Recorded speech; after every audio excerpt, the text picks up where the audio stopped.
Buenas, esta es la conferencia del esqueleto, el sistema esqueletal. Habíamos hablado en el salón sobre el tejido esqueletal, pero esta es la del em, el esqueleto como tal, los huesos del esqueleto. Así que estoy tratando de arreglar un poquito la parte de adentro para que quepa bien dentro del frame. Aquí, ok. Vamos entonces a hablar sobre esto. Em, Cuando vayamos a hablar de músculos, se van a dar cuenta que el saber dónde están localizados estos huesos, los puntos de attachment eh, y los puntos de origen, o sea, origen e inserción, van a ser importantes para entender cómo es que estos huesos forman las palancas para que se puedan hacer los movimientos. Así que también hemos visto en el laboratorio que las formas y los procesos, las las partes de los huesos son importantes porque en realidad en la radiografía pueden salir, entonces se usan como puntos de origen, un landmark.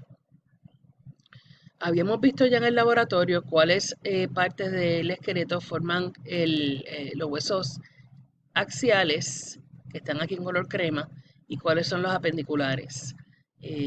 Para repasar y bien rápidamente, los huesos del esqueleto apendicular incluyen los huesos de las extremidades inferior y superior, además de lo que se conoce como la faja pélvica, que son los dos huesos que se llaman la coxa, y las dos escápulas que están por aquí posteriormente y las dos clavículas. Así que esos son los esqueletos apendicular.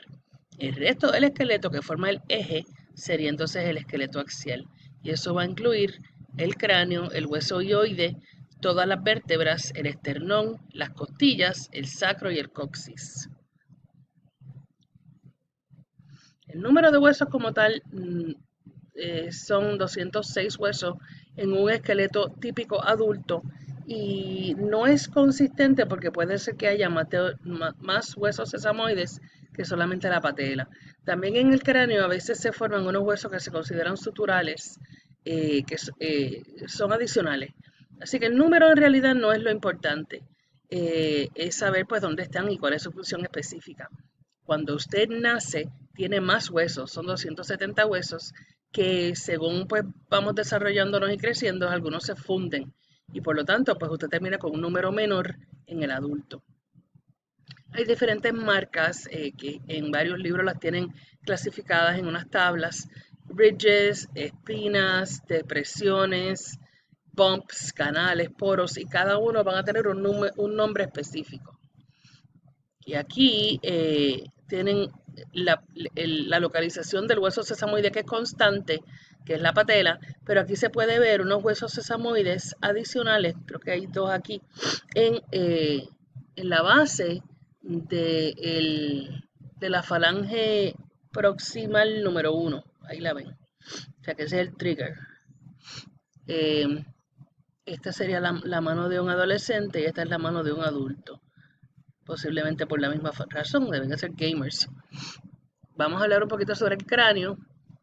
Esto es material que usted ha visto en el laboratorio, así que lo que vamos a enfatizar son cosas que van a ser el material del examen teórico, porque en el laboratorio pues se va a ver exclusivamente el cráneo y las partes del cráneo, los que están en la lista del laboratorio.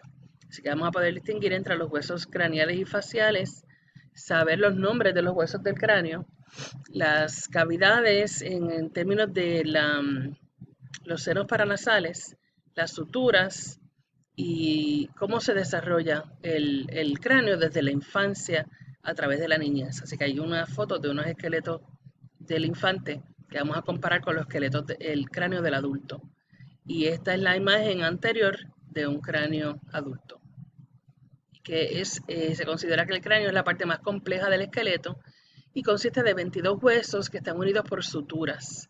Las suturas son un tipo de articulación que se considera inmovible. En algún momento fue movible, pero entonces luego pues se osificó y entonces dejan de ser capaces de moverse. También hay 8 huesos craneales, que estos son los que van a rodear la cavidad craneal, Estos son los huesos que se consideran planos y son los que rodean el cerebro. Y hay otras cavidades, además de la cavidad craneal, que son espacios para algunas estructuras. Por ejemplo, tienen las órbitas donde van los ojos, la cavidad nasal, la cavidad oral, las cavidades del oído medio e interno y los senos paranasales. O sea que hay una variedad de cavidades dentro del cráneo y asociados con los huesos. Estamos viendo aquí una vista anterior, una vista medial, una vista inferior, una vista superior, una vista lateral y una vista posterior. Y en el laboratorio vamos a verlas todas ellas porque algunos huesos solo se ven de algunas dimensiones, algunas estructuras solo se van a ver en algunas de estas vistas. Dentro del cráneo y formando unos espacios que reducen, entre otras funciones, reducir el peso del cráneo, están los senos paranasales cerca de la nariz.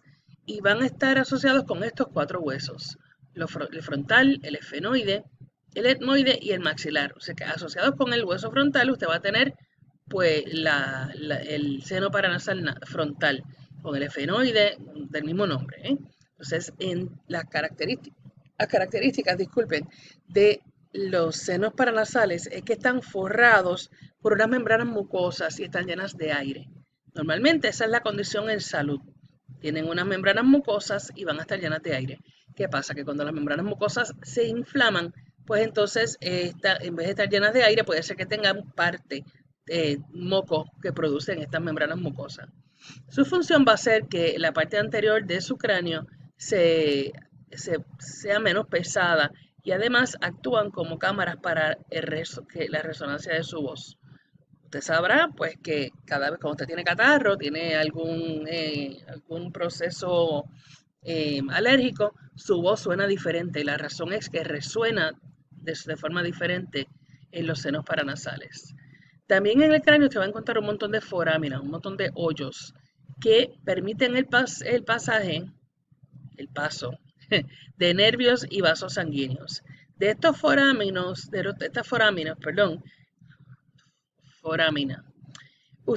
vamos a estudiar solamente uno, pero de luego entonces cuando usted lo vaya a estudiar en escuela graduada se va a dar cuenta que hay mucho más el foramen oval, el foramen espinoso, el foramen lacerum, pero en realidad yo lo voy a hacer responsable solamente del foramen magno. También existen 14 huesos faciales. Estos son aparte de los huesos que dijimos ahorita que eran del cráneo. Y estos huesos faciales son los huesos irregulares que van a hacer el apoyo de sus dientes y de los músculos faciales y de la mandíbula. Aquí hay unas radiografías, una serie de radiografías donde usted puede ver los espacios donde están los senos paranasales con un highlight azul. Así que si esto es un cráneo visto de frente, una vista frontal, entonces aquí que están los huesos frontales, en la parte de su frente, casi encima de las cejas, es que usted va a ver que hay un seno frontal.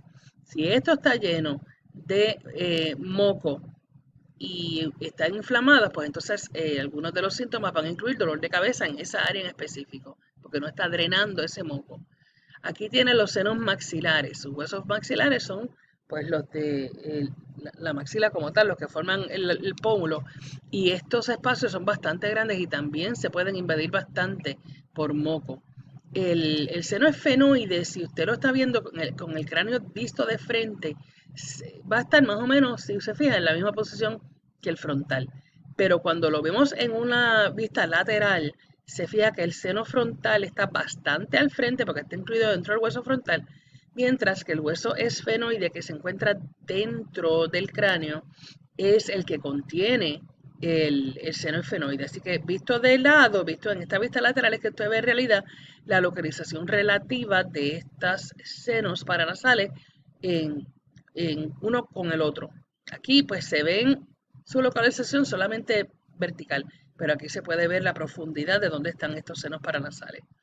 Además, hay unos senos etmoides, el hueso etmoide queda por aquí, por esta área, y entonces incluye el hueso etmoide las conchas nasales superior y media.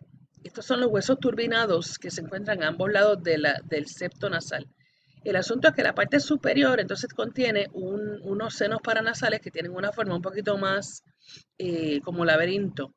No son tan grandes como los senos paranasales efenoide, maxilar y frontal, pero sí nos da bastante trabajo vaciarlos. Y fíjese lo cerca que está eso. Esto es material cerebral, ¿ok?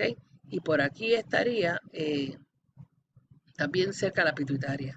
Así que es bueno recordar que cuando usted tiene una sinusitis, usted deja que esa sinusitis se ponga en unas condiciones críticas, esta infección puede atravesar el hueso y afectarle el cerebro.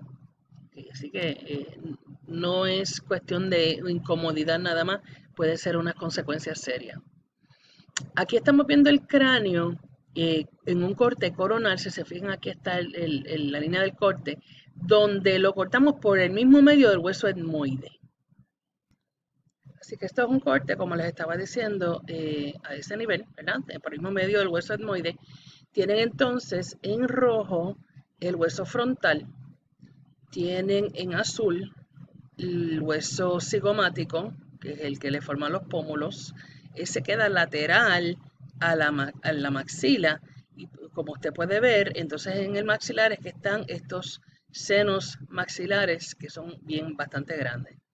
Aquí, bien en el lado parte medial, entonces tenemos el hueso etmoide con su cresta de gallo, con su placa perpendicular, y estos huecos son los ethmoid air cells o los senos paranasales etmoides, se le llaman de las dos formas. ¿Okay? Aquí en verde clarito.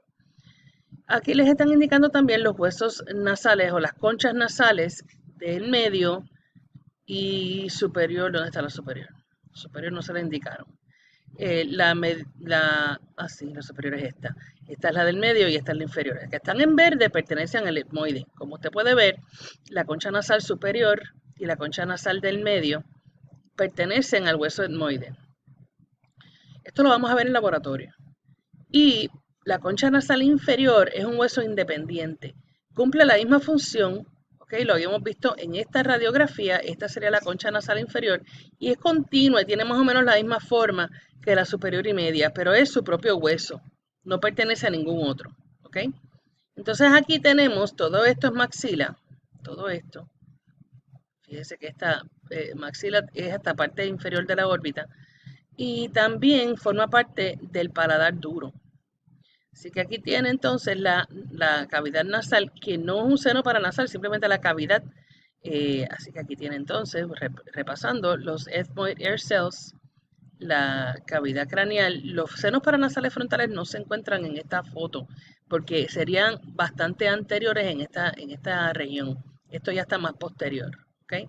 Así que aquí usted solamente está viendo los senos paranasales etmoides y maxilares. No está viendo los frontales y tampoco está viendo el esfenoidal, que estaría en una posición posterior a esto. Aquí también está la cavidad oral y fíjese que la maxila otra vez se indica porque tiene diente. Entonces estas son dos partes laterales de la mandíbula porque cortamos bastante posteriormente y entonces el arco este no lo va a ver aquí. Este diagrama es bastante importante para su salud mental. Aquí vamos a ver pues todos los huesos que vamos también a identificar en el laboratorio, así que no voy a enfatizar los huesos, pero sí usted debe saber y recordar que vamos a estudiar 4 suturas. Perdón. Las 4 suturas están asociadas con los huesos parietales. Esto es una vista superior. Así que este sería el hueso frontal. Estos son los 2 huesos parietales. Y esta es la parte más superior del hueso occipital.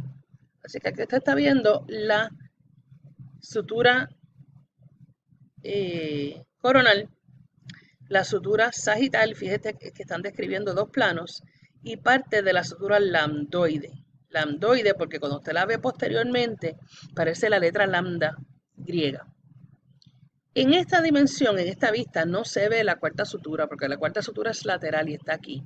Es la sutura escamosa que está separando el hueso parietal del temporal. ¿Okay? Fíjese que entonces todas están asociadas por los huesos parietales, como les estaba diciendo. Aquí usted tiene hueso parietal derecho, hueso frontal. Aquí estaría entonces la la sutura coronal, que es esta. Aquí está la separación entre huesos parietales izquierdo y derecho, así que usted tiene la sutura sagital. ¿Okay? Aquí tiene la separación entre los dos huesos parietales y el occipital, y eso es parte de la sutura lambdoide. Entonces acá, como les mencioné hace un momento, es la sutura escamosa que le separa el parietal de temporal. Tienen los huesos parietales y puede ver algunas de las suturas como acabamos de ver. Esta será la coronal, la sagital y parte de la lambdoide. ¿Okay? Usted puede ver, si tiene un poquito de imaginación, puede imaginarse que esto parece la letra lambda. Ok, así que esta es la sutura sagital, la coronal, la lambdoide y la escamosa. Tenemos 14 huesos faciales. Estos no tienen contacto directo con el cerebro de las meninges, por lo tanto por eso que se consideran huesos faciales. Eso es lo que le da la clasificación de huesos faciales. Sí tienen otras tareas, otras funciones que incluyen el apoyar los dientes, un lugar donde los dientes se pueden agarrar, darle la forma e individualidad a la cara, porque estos huesos tienen bastante variabilidad anatómica.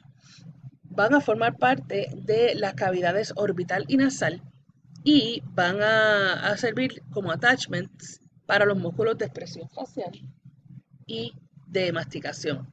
Entonces los huesos faciales incluyen las dos maxilas, una de cada lado, los dos huesos palatinos que forman el paladar duro, la parte posterior del paladar duro, los dos huesos cigomáticos que forman los pómulos, los dos huesos lacrimales, vamos a ver ya mismito, están en el borde más medial de la órbita, los dos huesos nasales, que es la parte más dura de su nariz, las dos conchas nasales inferiores que no se van a ver superficialmente, se pueden ver a través de las cavidades nasales. Un vomer que está descansando encima de las placas palatinas de los huesos maxilares y una mandíbula. Que se sepan esto para poderlos escribir en una lista no es una cosa que a mí me interesa mucho. Sí, usted lo debe saber identificar. ¿Okay? Mira, vuelven otra vez aquí a enseñarles el seno maxilar y aquí la relación que tienen estos senos paranasales unos con los otros. Fíjense que aquí estarían los frontales, aquí estaría, está enseñando el etmoide, así, este es el seno etmoide, el maxilar estaría en el hueso maxilar como tal, y entonces por acá, no, el etmoide es este. No, este es el efenoide, ok. Así que el etmoide estaría por aquí, exactamente, porque esta es la placa que separa la cavidad maxilar de esta cavidad de acá. Y pues anyway, aquí los puede ver interconectados. El frontal, el maxilar, el etmoide y el efenoide que se va a ver más atrás, más posteriormente.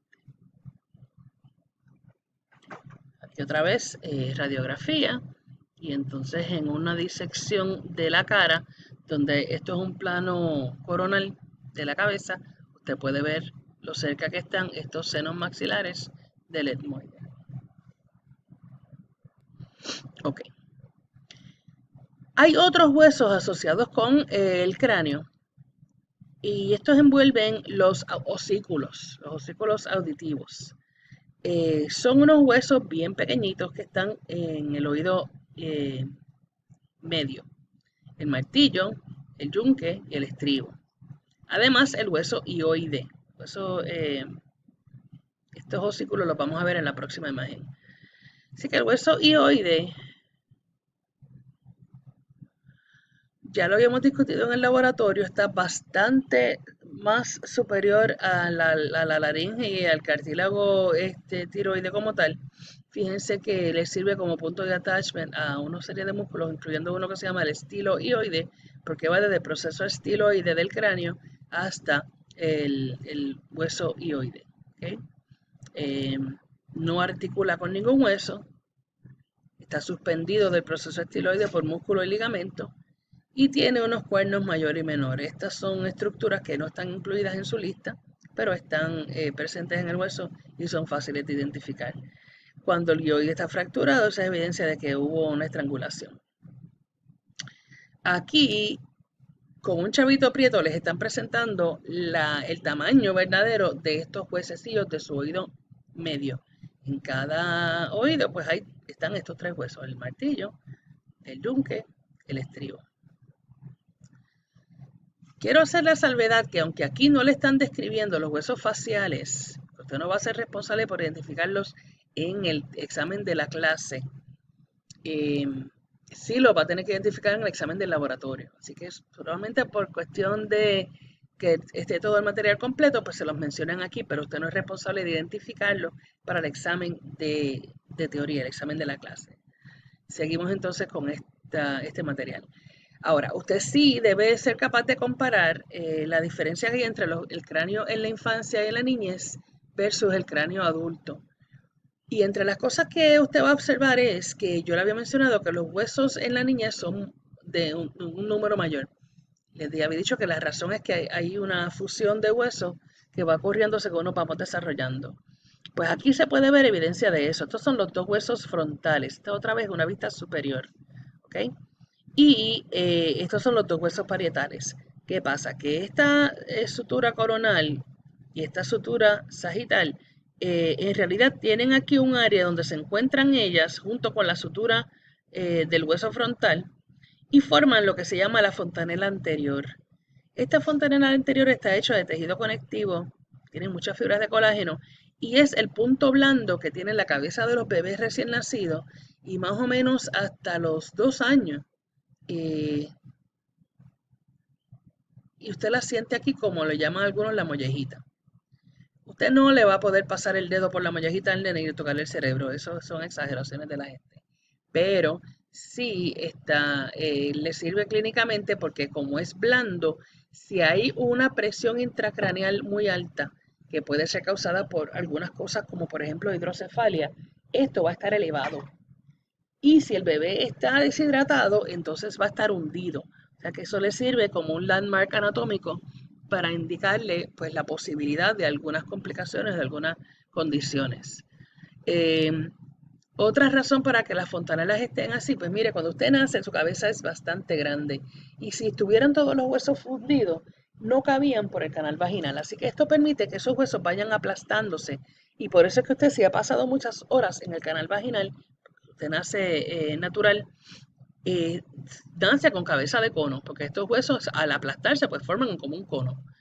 Eh, Luego entonces se van a fundir. eh, por ejemplo, esta sutura que se llama la sutura metópica, la de los 2 huesos frontales, se cierra a los 6 años. Y la fontanela, ya la última que se cierra completamente, que es la anterior, aquí hay otra, la posterior también está en la posición donde estaría parte de la sutura lambdoide, pero esta anterior es la última que se cierra más o menos a los 2 años de edad. El cráneo va a llegar a sus dimensiones adultas cuando usted tenga de 8 o 9 años. Por eso es que a esa edad los niños son, y hasta esa edad, bastante cabezones. Entonces, hasta que el cuerpo llega a la proporción adecuada, pues van a verse con una cabeza proporcionalmente más grande que la del adulto. Ahora, pasamos a la columna vertebral y la caja torácica. Y algunas de estas cosas sí las vimos en laboratorio, así que usted es responsable por algunas que mencionamos aquí que no son de material de laboratorio. Acuérdese que hay una guía de estudio también que usted debería seguir. Vamos a ver entonces las funciones de la columna vertebral. Fíjense que estamos hablando de la columna de hueso.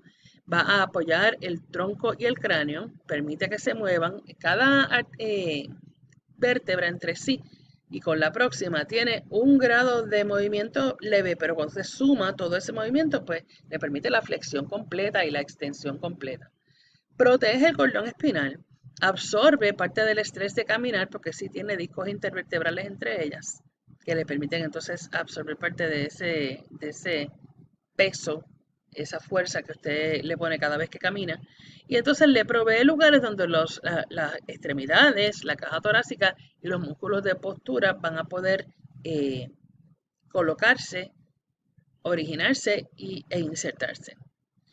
Esta columna vertebral consiste de 33 vértebras con discos intervertebrales entre ellas. Y estos discos intervertebrales que están aquí en azulito están hechos de, quería poner esto un poquito más grande, vamos a ver si se puede, de cartílago fibroso, fibrocartílago, ¿ok? Así que, vamos a ver, yo creo que se puede hacer así, ajá. Así que se puede ver un poquito que existe entre ellos. Ahora, entre la primera y segunda vértebra cervical no hay disco intervertebral, porque eso es otro tipo de articulación, ¿ok? Así que las vértebras, pues, en el adulto llegan a medir más o menos 28 centímetros y una cuarta parte de esa longitud se le debe a los discos intervertebrales. Así que si los discos intervertebrales cambian de tamaño, usted va a cambiar de tamaño también y eso ocurre durante el día. Usted cuando se levanta por la mañana, los discos intervertebrales están llenitos de fluido, están bastante hidratados, entonces mientras usted camina durante el día, lo va comprimiendo, ¿ok? Entonces, dice que absorbe agua cuando se remueve durante el sueño. Así que dice que la persona es 1% shorter when in bed. Esto no está muy claro, es al final del día, ¿ok?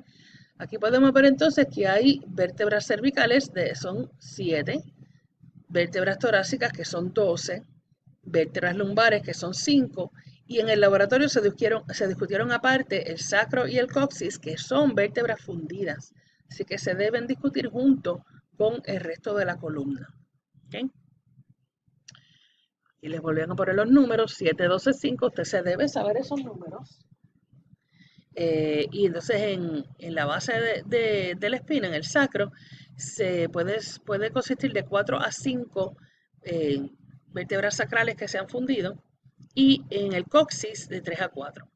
Hay una variación en el número de lumbares y sacrales que puede ocurrir en el 5% de la población. Y entonces pues pueden causarle problemas luego de espalda, nervios pinchados, discos intervertebrales herniados, pero eso no viene a ocurrir hasta luego que usted pues llega a cierta edad. Cuando usted nace con una curvatura continua. Usted nace en forma fetal o en forma de C. Esto se llama la curvatura primaria, porque usted no tiene ninguna curvatura aquí a nivel del cuello, la curvatura que se desarrolla luego, y tampoco tiene la lumbar. Me explico. Mira la curvatura que está en el adulto. Esta es la columna vertebral vista de lado, una vista lateral. Así que usted tiene aquí una curvatura anterior en la parte cervical, una curvatura posterior en la parte torácica, una curvatura anterior en la parte lumbar y una curvatura anterior en la parte sacral pélvica. ¿Okay? Y estas son las 4 curvaturas normales en un adulto. Una cervical, torácica, lumbar y pélvica. Pero cuando usted nace, usted no puede sostener la cabeza derecha y tampoco camina. Así que lo que ocurre es que cuando usted nace son 2 curvaturas continuas, porque las secundarias no están presentes. O sea que usted tiene esta anterior y esta anterior. Y por lo tanto, usted está en forma de C. ¿Okay? Ahora, cuando usted empieza a levantar la cabeza, entonces usted empieza a fortalecer los músculos del cuello. Estos músculos le ponen presión y le ponen fuerza a las vértebras cervicales y por lo tanto empieza a desarrollarse esta curvatura cervical. Más o menos al año y medio, cuando usted empieza a caminar con bastante precisión y no se cae tanto, le empieza a poner más peso a la extremidad inferior y esos músculos que están atachados aquí, que bueno mi español, a las vértebras y al área pélvica, le ponen peso, le ponen presión y hacen que esa curvatura se desarrolle, la lumbar. Así que estas son las curvaturas secundarias, las que se desarrollan después que usted nace. Son la cervical y la lumbar y ambas son anteriores. ¿Ves? Esta y esta. Al revés, esta es anterior, esta es posterior. El asunto es que la primaria son la torácica y la pélvica y las secundarias son la cervical y lumbar. Ok, estaba bien. Es la lumbar y la cervical. Ambas son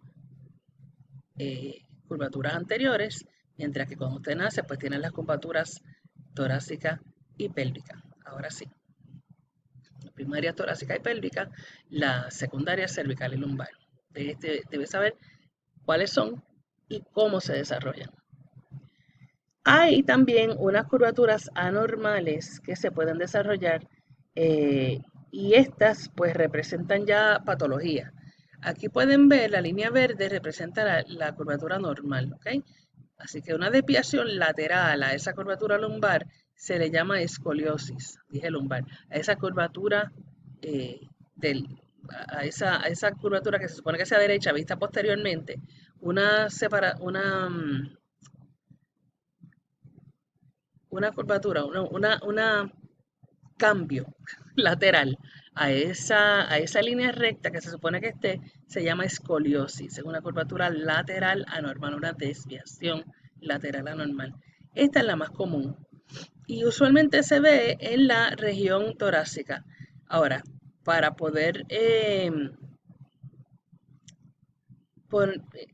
balancear esta curvatura torácica, entonces a veces se desarrolla también una curvatura adicional en la parte lumbar o lumbar sacral.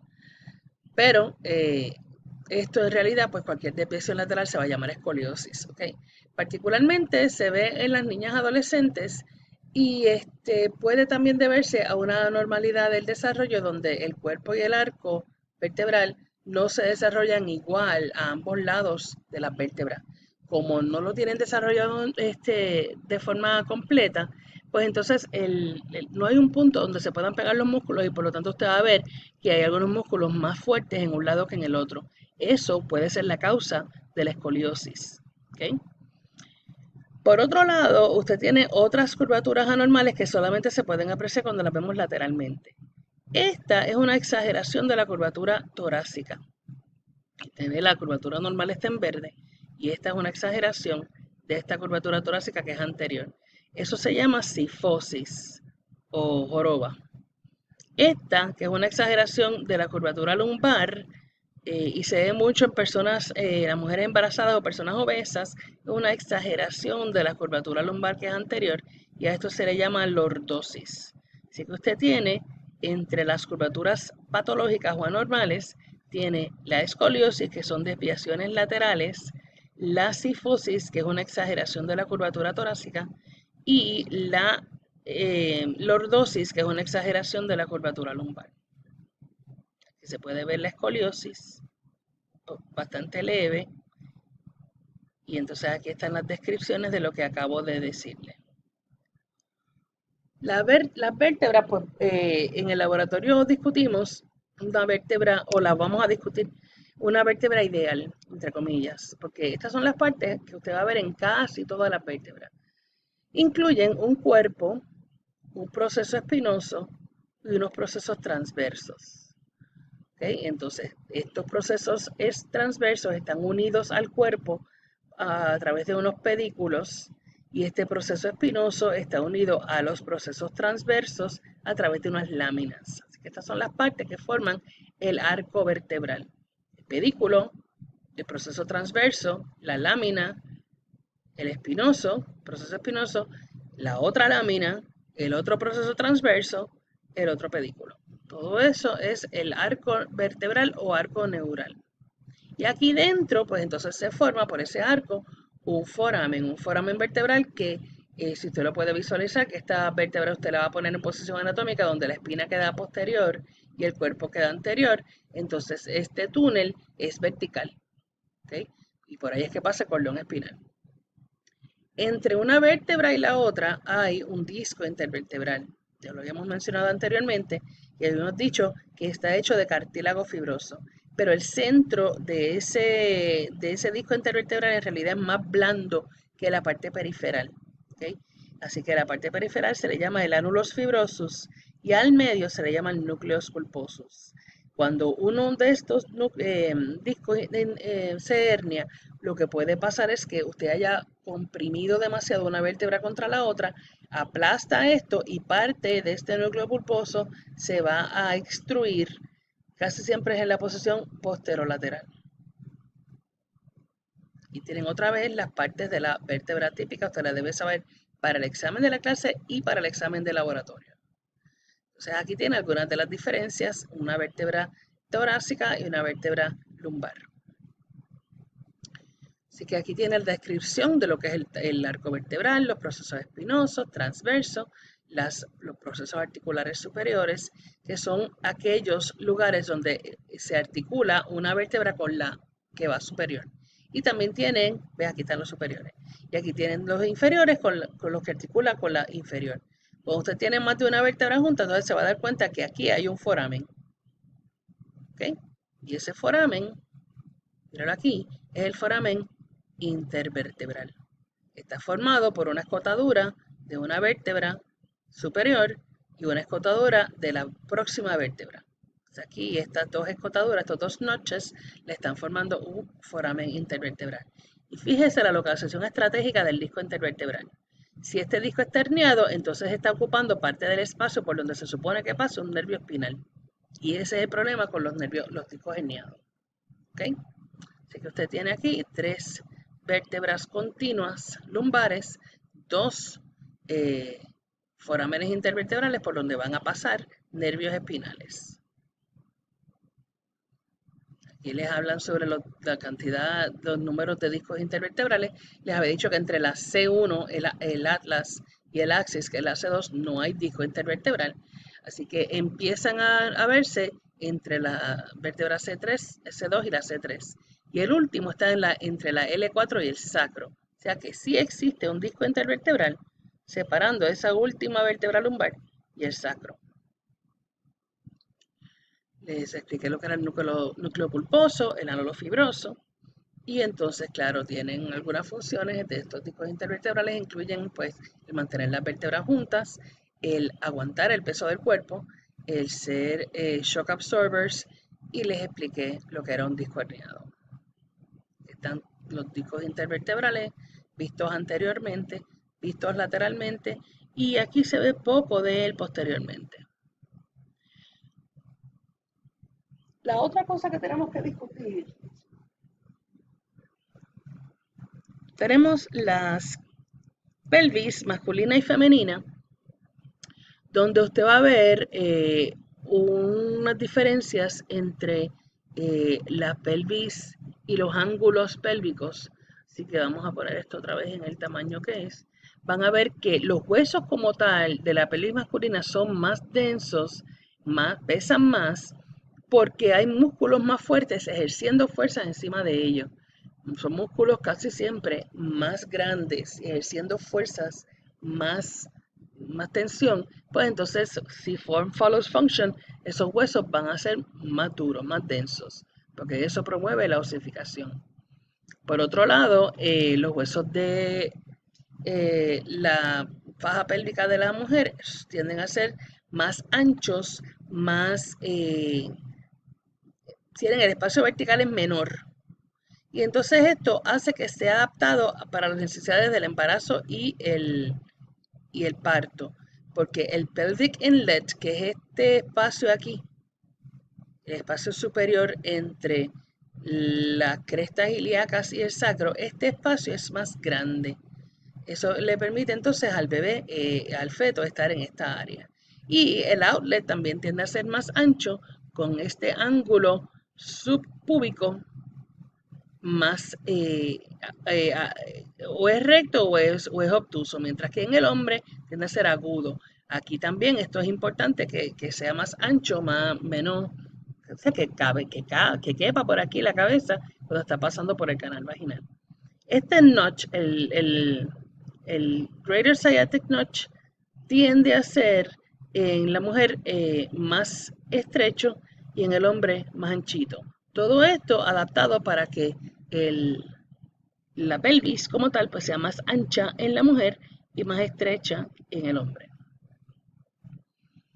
Yo les había mencionado en el laboratorio que el pie, la extremidad superior y la extremidad inferior rotan en direcciones diferentes durante el tiempo en el útero.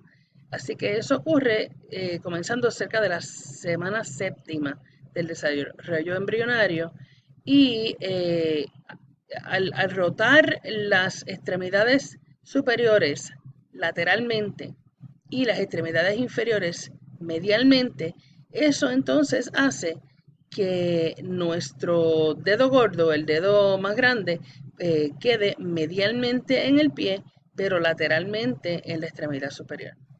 Que rotan como 90 grados en direcciones opuestas. Claro, esto también explica por qué las rodillas se flexionan posteriormente, o sí, flexionan anteriormente, y el codo flexiona en la dirección opuesta. Por último, tenemos que pensar que el pie, que aguanta todo el peso de nuestro cuerpo, tiene que estar reforzado para eso. Y por lo tanto, cuando usted camina con los pies mojados o en la arena, se da cuenta que su pie completo no hace una huella, sino que hay un área que no lo hace. Y eso es causado por unos arcos. Hay unos arcos que van a absorber parte del estrés de su peso de su cuerpo. Hay un arco longitudinal medial, que está en la parte medial de su pie. Hay un arco longitudinal lateral, en la parte lateral de su pie, y hay un arco transverso. ¿Okay? Y entonces estos lo que van a hacer es formar esa forma tal que su pie no está flat. Cuando estos arcos o reciben demasiado estrés y empiezan a fallar o a ponerse laxos, o simplemente usted nació con un defecto donde esos ligamentos son laxos, entonces usted tiene pies planos. Y esto puede deberse a peso excesivo, a estrés repetitivo o a una debilidad congénita. Este es el material del esqueleto que viene en su examen escrito. La mayor parte de los detalles de los huesos esqueletales, qué linda, de los huesos de su cuerpo vienen en examen de laboratorio. Así que esa lista que usted vio en el laboratorio, que hemos estado estudiando en el laboratorio, no se pregunta en el examen de la clase. Siga la guía de estudio que ya está disponible para el sistema esqueletal. Y les advierto que OpenStax tiene capítulos separados para el esqueleto axial y el esqueleto apendicular. Esas presentaciones también están incluidas en Moodle si usted las quiere revisar, porque es posible que las necesite para contestar algunas de las preguntas de la guía de estudio. Así que esta es la conferencia que se supone que se hubiera dado el martes. Al el martes cancelarse las clases, pues se va entonces a dar jueves 26 de septiembre. Y usted es responsable por este material para el examen.